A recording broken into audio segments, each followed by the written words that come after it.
Everyone, welcome to Meera's kitchen. આ વિડીયોમાં હું તમને મકાઈના પૌવાની રેસીપી શેર કરીશ। અત્યારે આપણે મકાઈના પૌવાનો યુઝ કરી અને ચેવડો બનાવીશું। બહુ જ ઇઝીલી બની જશે અને પ્લસ બધાને બહુ જ ગમશે। એકવાર ટ્રાય કરજો, કિડ્સથી લઈને મોટાઓને બધાને બહુ જ ગમશે। તો એના માટે અત્યારે પૌવા લઈ લીધા છે। હવે એક પેનમાં તેલ મૂકી દઈશું અને તેલ ગરમ થાય એટલે એમાં સિંગદાણા જે આપણે લીધા હોય એ એડ કરી દેવાના છે। થોડા એવા જ સિંગદાણા એડ કરીશું જેથી બહુ ફાઇન પૌવાનો ટેસ્ટ આવશે। ચેવડો બની અને રેડી થશે ત્યારે એને આપણે મીડિયમથી હાઈ ફ્લેમ ઉપર ફ્રાય કરવાના છે। પ્રોપરલી ફ્રાય થઈ જાય એટલે આપણે પહેલાં એને લઈ લઈશું અને એક સાઈડ બધા સિંગદાણાને ફ્રાય કરી અને રાખી દેવાના છે।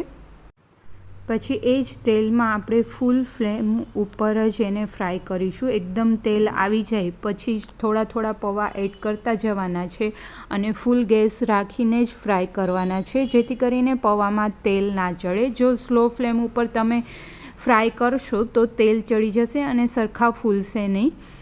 આવી રીતના પૌવા એકદમ ક્રન્ચી બનશે અને બહુ જ ગમશે બાળકોને। યક્ષના તો આ પૌવા ફેવરિટ છે। આવી રીતના બધા પૌવા તળાઈ ગયા બાદ લીમડાના પાન આપણે તળી લઈશું। પછી પૌવા આપણે જે રેડી રાખ્યા હતા એમાં સોલ્ટ એડ કરી દઈશું એઝ પર ધ ટેસ્ટ। લાલ મરચું પાવડર એડ કરી દઈશું। ધાણા જીરું પાવડર એડ કરી દઈશું। સંચર પાવડર એડ કરી દઈશું। થોડું એવું સુગર પાવડર એડ કરીશું, એનાથી ફાઇન ટેસ્ટ આવશે। થોડો એવો ચાટ મસાલો એડ કરીશું।